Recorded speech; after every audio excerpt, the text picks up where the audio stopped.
Hi friends, మీ అందరికీ శుభం కలగాలని కోరుకుంటూ మరో కొత్త వీడియోతో మీ ముందుకు వచ్చేసిందండి మన ఛానల్. ముందుగా మీ అందరికీ కూడా రథసప్తమి శుభాకాంక్షలు ఫ్రెండ్స్.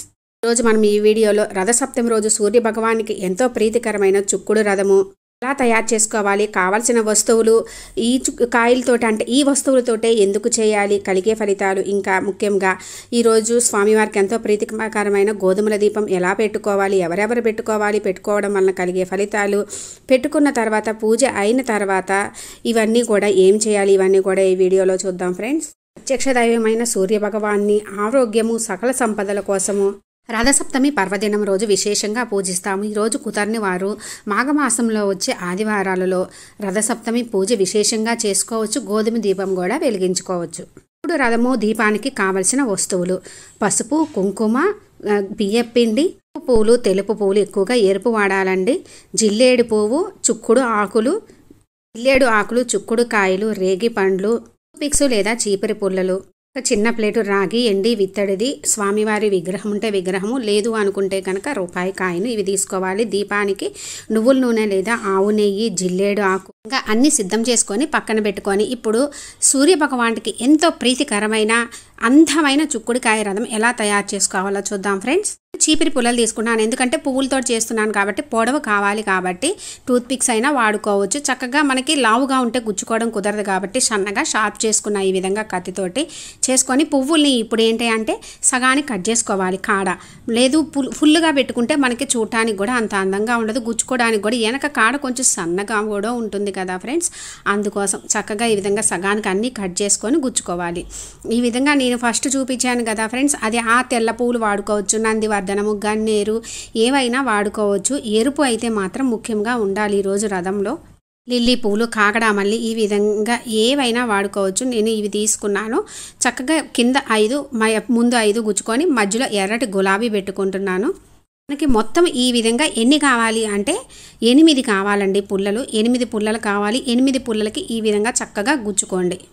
ముఖ్యంగా మనము ఈరోజు ప్రత్యక్ష దైవమైన సూర్య భగవానికి ఈ వస్తువులతోటే ఎందుకు చేయాలి అంటే కొన్ని ధాతువులు రథసప్తమి రోజు ఎనర్జీ పొందుతాయి.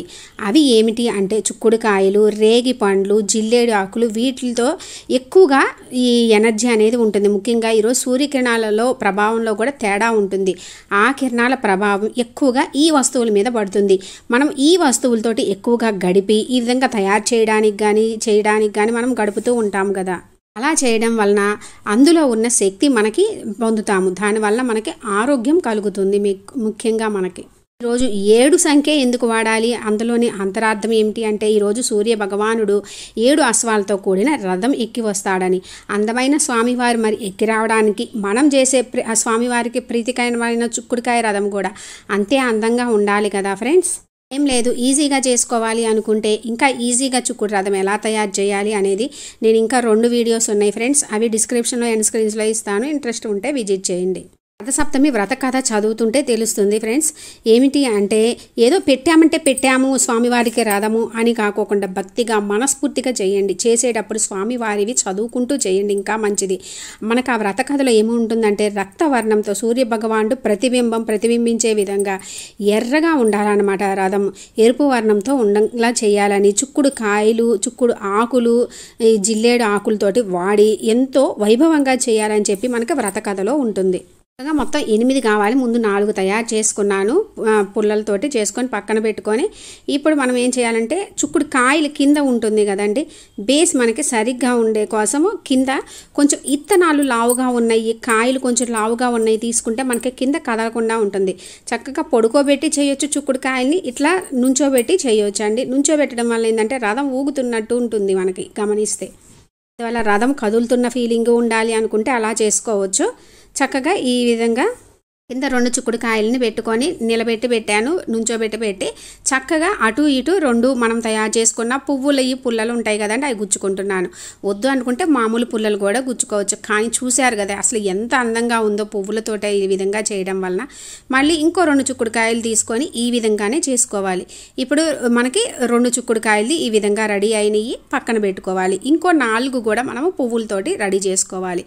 ఇంకో 4 కూడా తయారు చేసుకుంటే పైన గుచ్చుకోవడానికి వీలుగా ఉంటుంది. సూర్య భగవానుడు ఏకచక్రాధిపతి, అందుకే సూర్య భగవానుడు రథానికి మాత్రమే ఏకచక్రం ఉంటుంది. అలాగే చిక్కుడు తీగలోగా ఒకే తీగలాగా ఉండి ఇల్లంతా వ్యాపిస్తుంది. నేలబారుగా వెళ్ళి తీగ అంతా కూడా ఒక్క తీగతోనే మనకి అంతా వ్యాపించి ఎన్నో చిక్కుడు కాయల్ని అందజేస్తుంది. అలాగే సూర్య భగవానుడు కూడా ఏకచక్రధరుడై లోకమంతటికి కూడా వెలుగుని ప్రసరింపజేస్తాడు. అందుకే చిక్కుడుకాయల్ని వాడతాము. చక్కగా ఇప్పుడు 4 కూడా తయారు చేసుకున్న తర్వాత కింద ఒకటి పెట్టుకొని పైన ఈ 4 కూడా 4 వైపులా గుచ్చుకోవాలి. మనము ఇత్తనం ఉన్న దగ్గర గుచ్చుకుంటే కదలకుండా కూడా ఉంటుంది, పడిపోకుండా కూడా ఉంటుంది. ఎందుకంటే ఇత్తనంలో గుచ్చుకుపోతుంది కాబట్టి మనకి ఊడకుండా కూడా ఉంటుంది. ఈ విధంగా 4 వైపులా గుచ్చుకోవాలి. సూర్య భగవానుడికి అర్కహ అని పేరు అండి. అర్కుడు అని కూడా అంటాము. ఇంకా భోగి పండ్లను అర్కఫలం అని, జిల్లేడుకు అర్కపత్రం అని పేరు. అందుకే సూర్య భగవానుడికి ఇవంటే ప్రీతికరము అని చెబుతారు. ఈ విధంగా 4 వైపులా గుచ్చుకున్న తర్వాత ఇంకొకటి మనం ముందే తయారు చేసి పెట్టుకున్న చిక్కుడుకాయది పైన చక్కగా గుచ్చుకోవాలి. మనకి చాలా ఈజీగా కూడా గుచ్చుకుపోతుంది ఫ్రెండ్స్. చూశారు కదా సూర్య భగవానుడికి వచ్చే రథం ఎంత అందంగా పూల రథంలాగా ఉందో, ఎంత బాగుందో. ఇంత అందంగా ముద్దుగా తయారు చేసి పెడితే స్వామివారు ఎందుకు వచ్చి కూర్చోరు చెప్పండి రథంలో. ఇప్పుడు ఇంకో 3 చిక్కుడు కాయలని తీసుకొని మనం 2 చిక్కుడు కాయలని ఏమన్నా వెనక వైపుకి, ఒక చిక్కుడు కాయని ముందుకి ఇలా పెట్టుకోండి. ఈ విధంగా పెట్టుకోవడం వలన ఏమవుతుందంటే మనకి ఈజీగా ఉంటుంది, కదలకుండా ఉంటుంది. ఒక చిన్న పుల్ల లేకపోతే టూత్ పిక్ తీసుకొని, నేనైతే టూత్ పిక్ తీసుకున్నాను ఎందుకంటే గుచ్చుకోవడానికి ఈజీగా ఉంటుందని సగం తీసుకొని చక్కగా ఈ విధంగా పెట్టుకొని ఒక గులాబీ పువ్వు కూడా గుచ్చుకుంటున్నాను. పైన గుచ్చుకోవడం కష్టము అనుకుంటే పైన చక్కగా ఈ విధంగా పెట్టేసుకోవచ్చు కూడా, సరిపోతుంది. అంతా తయారు చేసుకున్న తర్వాత 3 చిక్కుడుకాయలు ఈ విధంగా రెడీ చేసుకొని పైన పెట్టుకోవాలి. మనకి ఈ 2023లో శనివారం రోజు 28వ తేదీ వచ్చింది కాబట్టి చక్కగా ఇంట్లో పిల్లలు కూడా ఇళ్లలోనే ఉంటారు కదా ఫ్రెండ్స్, వాళ్ళకి ఇచ్చి పిల్లల్ని గుచ్చముని ఇవ్వండి.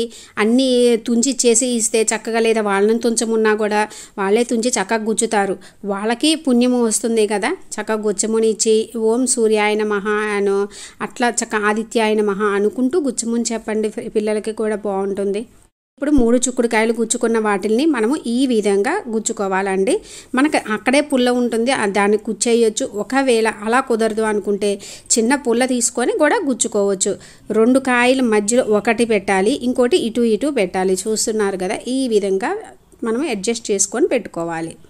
రోజు సూర్య భగవానికి రథసప్తమి రోజు చిక్కుడుకాయలతోటి రథం చేసి పెట్టి స్వామివారిని పూజించడం వలన ఆయుర ఆరోగ్యాలు సకల సంపదలు కలుగుతాయని మన పురాణాలు చెబుతున్నాయి. ఇంకా మనకు కావాలంటే పుల్లలు కనిపించకుండా ఉండాలంటే ఏవైనా పువ్వులు కూడా ఈ విధంగా గుచ్చుకోవచ్చు. కింద బేస్ అయితే గట్టిగా ఉంటే మాత్రం కదలదు ఫ్రెండ్స్. ఇంకా మనకి చిక్కుడుకాయ రథము తయారైపోయింది. ఇప్పుడు మనము గోధుమలతోటి దీపం ఎలా పెట్టుకోవాలో చూద్దాము. మామూలుగా అయితే మనము రథం తప్పకుండా ఈరోజు వేసుకొని ఆ రథం మధ్యంలో మనం తయారు చేసుకున్న చిక్కుడు రథాన్ని ప్రతిష్ఠించుకొని పూజించుకుంటాము. అయితే ముగ్గుతో వేసుకోవచ్చు, బియ్య పిండితో వేసుకోవచ్చు. నేను చక్కగా పువ్వులతోటి స్వామివారికి అందమైన పూల రథాన్ని తయారు చేస్తున్నాను ఫ్రెండ్స్. అది ఈజీగా ఎలా చేసుకోవాలో చూస్తూ ఉండండి. ఇప్పుడు మనము స్వామివారికి ఎంతో ప్రీతికరమైన రథసప్తమి రోజు ముఖ్యంగా ఈ మాఘమాసంలో పెట్టుకోవలసిన గోధుమల దీపం ఎలా పెట్టుకోవాలో ఎక్స్ప్లెయిన్ చేసి చూపిస్తాను ఫ్రెండ్స్. భగవానుడికి గోధుమలు చాలా ప్రీతికరము. నవగ్రహాల్లో సూర్య భగవానులు ఒకరు, రవి అన్నమాట. రవికి సంబంధించిన దోషాలు ఉంటే గోధుమలు దానం చేసినా, గోధుమలు దీపం పెట్టినా కూడా మనకు ఉన్నటువంటి దోషాలు అన్నీ కూడా తొలగిపోతాయి. అందుకనే స్వామివారికి ఇష్టమైన గోధుమలతోటి దీపాన్ని రథసప్తమి రోజు పెట్టుకుంటాము. దీపాన్ని ఎవరెవరు పెట్టాలి అంటే ఆడవారు, మగవారు, పెళ్ళైన వారు, పెళ్ళి కానివారు, పిల్లలు ఎవరైనా పెట్టుకోవచ్చు. వీళ్ళు పెట్టుకోవాలి, వాళ్ళు పెట్టుకోవాలి అని ఏమీ ఉండదు. అయినంత వరకు కుదిరితే పొద్దున పూట పెట్టుకుంటేనే మంచిది. ఈ రథసప్తమి రోజు మార్నింగ్ 7 లోపల అయితే ఇంకా చాలా మంచిది. లేదు కుదరని వాళ్ళు 9 లోపల పెట్టుకోవచ్చు. చూశారు కదా స్వామివారికి చక్కగా రథం ఎంత అందంగా తయారైందో. మధ్యలో చక్కగా పువ్వులతోటే నేను సూర్య ప్రతిబింబాన్ని పెట్టుకున్నాను.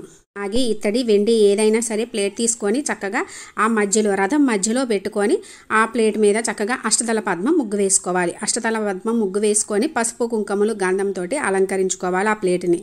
ఆ ప్లేట్ మీద చక్కగా స్వామివారికి 7 జిల్లేడు ఆకులు తీసుకొని 7 జిల్లేడు ఆకులకి కూడా గంధము బొట్లు పెట్టుకొని ఆ ప్లేట్ మీద చక్కగా అలంకరించుకోవాలి. దగ్గర జిల్లేడు ఆకులు కూడా దొరకలేదంటే మ్యాక్సిమం అయితే అందరికీ జిల్లేడు ఆకులు దొరుకుతాయి. దొరకని వాళ్ళు మాత్రం తప్పకుండా సాధ్యమైనంత వరకు తమలపాకులు పెట్టుకోవచ్చు. చక్కగా జిల్లేడు ఆకులు పెట్టుకొని ఈ విధంగా అలంకరించుకోవాలి. ఇప్పుడు మన ఏదైనా చిన్నది వెండి, ఇత్తడి, రాగి ప్లేట్ తీసుకొని అందులో మీ దగ్గర కనుక సూర్య భగవానుడి విగ్రహం కానీ చిన్నది ఏదైనా సరే ప్రతిమ కానీ ఫోటో ఏమున్నా పెట్టుకోవచ్చు. ఆ ప్లేట్లో చుక్కుడు ఆకు మీద గంధము బొట్టు పెట్టుకొని ఆ పైన మనము స్వామివారిది పెట్టుకోవాలి. నా దగ్గర లేవండి, అందుకని 1 రూపీ కాయిన్ కూడా పెట్టుకోవచ్చు. 1 రూపీ కాయిన్కి గంధము బొట్టు పెట్టుకోవాలి. ఇప్పుడు ఆ ప్లేట్లో సిద్ధం చేసుకున్న తర్వాత పక్కన పెట్టుకొని ఇప్పుడు మనము ముఖ్యంగా గోధుమలతోటి దీపం పెట్టుకుంటాము. గోధుమల్ని మనము ఇప్పుడు ఆ జిల్లేడు ఆకుల మీద పోసుకోవాలి. ఎన్ని అంటే 3, 5, 7 గుప్పిళ్ళు పోసుకోవచ్చు ఫ్రెండ్స్. గోధుమలు పోస్తూ స్వామివారిని మనకు మనసులో ఉన్న కోరికని తీర్చమని ఆయురారోగ్యాలు ఇవ్వమని చెప్పి కోరుకుంటూ చక్కగా గోధుమలు పోసిన తర్వాత చక్కగా మెదవాలి. తర్వాత మనము ముందుగా పెట్టుకున్న ప్లేట్ ఉంది కదండి, ఆ ప్లేట్లో స్వామివారిని ప్రతిష్ఠించుకోవాలి. ప్రతిష్ఠించుకున్న తర్వాత ఇప్పుడు మనం తయారు చేసుకున్నటువంటి రథంలో స్వామివారిని కూర్చోబెట్టాలి. అందమైన రథంలో అందమైన మన ప్రత్యక్ష దైవం సూర్య భగవానుడు వచ్చి కూర్చుంటాడనమాట. స్వామివారిని ప్రతిష్ఠించుకున్న తర్వాత చక్కగా మనం తయారు చేసుకున్న రథానికి గంధము బొట్టులతోటి చక్కగా అలంకరించుకోవాలి. ఎందుకు 7 వాడతాము అని అంటే స్వామివారు 7 అశ్వాలతోటి ఏకచక్రధారుడై వస్తాడు కాబట్టి చక్కగా మనం అన్నీ కూడా 7 వాడతాము. మన దగ్గర ఉన్న 7 రేగి పళ్ళు కూడా చుట్టూరున పెట్టుకోవాలన్నమాట. స్వామివారికి నైవేద్యంగా 7 పెట్టుకోవాలి. చక్కగా ఎంత అందంగా అలంకరించామో చూడండి స్వామివారి యొక్క రథాన్ని. ఆయన స్వామివారి రథానికి జెండా ఉండాలి కదండి, అందుకే ఆ జెండాగా నేను చక్కగా చిక్కుడు ఆకు ఉంటుంది కదా, ఆకుని ఇట్లా నుంచోబెట్టి పెట్టుకున్నాను. ఈ విధంగా పెట్టుకోవడం వల్ల మనకి జెండాగా కూడా ఉంటుంది. చూసారు కదా ఎంత అందంగా ఉందో స్వామివారు ఎక్కి వచ్చే పూల రథము. ఆ చిక్కుడు కాయలతోటి స్వామివారికి ప్రీతికరమైన అన్ని వస్తువులతోటి పూల రథం ఎంత అందంగా ఉందో. ఇప్పుడు గోధుమల మీద దీపం ఎలాగంటే ఇప్పుడు అదే గోధుమలు ఉన్నాయి కదండి, ఆ గోధుమల మీదే దీపం పెట్టుకోవచ్చు. నేను పెట్టుకున్న ప్లేట్ చిన్నది కాబట్టి ఇంకా ముఖ్యంగా ఆకు మీద విడిగా పెట్టుకుంటే ఇంకా మంచిది. ఇది మనం అలంకరణ కోసం లాగా అనుకున్నా చక్కగా ఇంకొక జిల్లేడు ఆకు తీసుకొని గంధము బొట్టు పెట్టుకొని కరెక్ట్గా స్వామివారి ముందు పెట్టుకొని మళ్ళీ దీపం వెలిగించుకోవడానికి సిద్ధం చేసుకుంటున్నాను. జిల్లేడు ఆకు ముందు పెట్టుకొని 3 సార్లుగా గోధుమలు పోసుకున్నానండి. ఆ జిల్లేడు ఆకు మీద పెట్టుకొని మట్టి ప్రమిదలు అయితే శ్రేష్టము. మట్టి ప్రమిదలు వాడితేనే మంచిదండి. చక్కగా మట్టి ప్రమిదలకి నేను పసుపు కుంకుమలు రాసుకొని గంధంతో బొట్టులు పెట్టుకున్న తర్వాత ఆ గోధుమల మీద మనము ఈ ప్రమిదలను పెట్టుకోవాలి. మట్టి ప్రమిదలు కొత్తవి వాడుకోవచ్చండి, వాడుకున్న అయినా కూడా సరే మళ్ళీ వాడుకోవచ్చు. ఆవు నెయ్యి లేదనుకుంటే నువ్వుల నూనెతోటి దీపారాధన చేయవచ్చు. ఈరోజు శనివారం కాబట్టి నువ్వుల నూనెతోటి చేస్తే గ్రహ దోషాలన్నీ కూడా తొలగిపోతాయి. చక్కగా ముందు పెట్టుకొని చక్కగా నూనె వేసుకొని 7 ఒత్తులు వేసుకోవాలి. 7 ఒకే ఒత్తి కింద వేసుకోవచ్చు, లేదంటే 7 ఒత్తులు విడివిడిగా 7 దీపాలలాగా కూడా పెట్టుకోవచ్చు. ఒత్తు వేసుకొని చక్కగా నువ్వుల నూనె పోసుకొని దీపానికి సిద్ధం చేసుకున్నాను.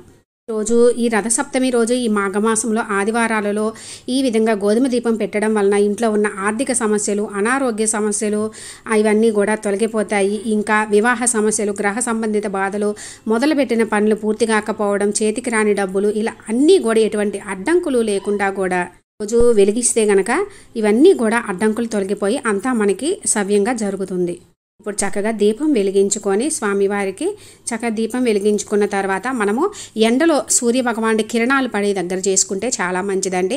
కిరణాలు పడే దగ్గర స్వామివారి దగ్గర పెట్టుకొని ఎర్రటి మనం పువ్వులు వాడతాము. చక్కగా అక్షింతలు, ఎర్ర అక్షింతలతోటి పూజ చేసుకొని నైవేద్యంగా ఎర్రటి పండ్లు అంటే యాపిల్ పెట్టుకోవచ్చు. ముఖ్యంగా అయితే ఈరోజు అంటే పాలు పొంగించి పొంగల్ చేసి పెట్టాలి. ఈ రథసప్తమి రోజు ముఖ్యంగా స్నానము, ఆర్ఘ్యము, పాలు పొంగించి నైవేద్యము, చిక్కుడు రథము, గోధుమల దీపము స్వామివారి ముందు పెట్టి ఎలా చేసుకోవాలి, ఇంకా ముఖ్యంగా ప్రతి ఒక్క విషయము క్లియర్గా పూజ ఎలా చేసుకోవాలి, తర్వాత ఏం చేయాలి అన్నీ కూడా నేను అప్లోడ్ చేసిన వీడియోస్ ఉన్నాయి ఫ్రెండ్స్. అవి డిస్క్రిప్షన్లో ఎండ్ స్క్రీన్స్లో ఇస్తాను, ఇంట్రెస్ట్ ఉంటే విజిట్ చేయండి. పూజించుకునేటప్పుడు గోధుమల దీపం దగ్గర కూడా చక్కగా అక్షంతలు వేసి పూజించుకోవాలి. మనము ఈ దీపం పెట్టిన తర్వాత ఈరోజు అయితే మనం నాన్ వెజ్ తినకూడదు. గోధుమలు మాత్రం ఆవులకు కానీ పక్షులకు కానీ వేయాలి. లేదు అనుకుంటే ఇంట్లోనే మనము ఇప్పుడు వీటి గ్రాస్గా వేసుకొని అన్ని జ్యూసులో తాగుతున్నారు కదండి, అట్లయినా వాడుకోవచ్చు. లేదు మనము అక్కడ వాడినటువంటి ఆకులు, పువ్వులు ఇవన్నీ కూడా ఎవరు తొక్కని ప్లేస్లో కానీ కాలువలో కానీ కలపాలి. తెలిసింది కదా ఫ్రెండ్స్, రథసప్తమి రోజు సూర్యభగవానికి ఎంతో ప్రీతికరమైన చిక్కుడుకాయల రథము మరియు గోధుమల దీపము ఎలా పెట్టుకోవాలి అందుకు సంబంధించిన అన్ని విషయాలు కూడా మీతోటి షేర్ చేసుకున్నాను ఫ్రెండ్స్. వీడియో మీకు కొంచెమైనా యూజ్ అయినట్లు అనిపిస్తే లైక్ చేయండి, షేర్ చేయండి, కామెంట్ చేయండి, సబ్స్క్రైబ్ చేసుకొని పక్కనే ఉన్న బెల్ ఐకాన్ క్లిక్ చేసినట్లయితే నేను అప్లోడ్ చేసిన ప్రతి వీడియో కూడా మీకు నోటిఫికేషన్ వస్తుంది ఫ్రెండ్స్. రథసప్తమి రోజు మన ప్రత్యక్ష దైవమైన సూర్యభగవాన్ అనుగ్రహంతో ఆరోగ్యాలు, సకల సంపదలు కలగాలని కోరుకుంటున్నాను ఫ్రెండ్స్. Thanks for watching.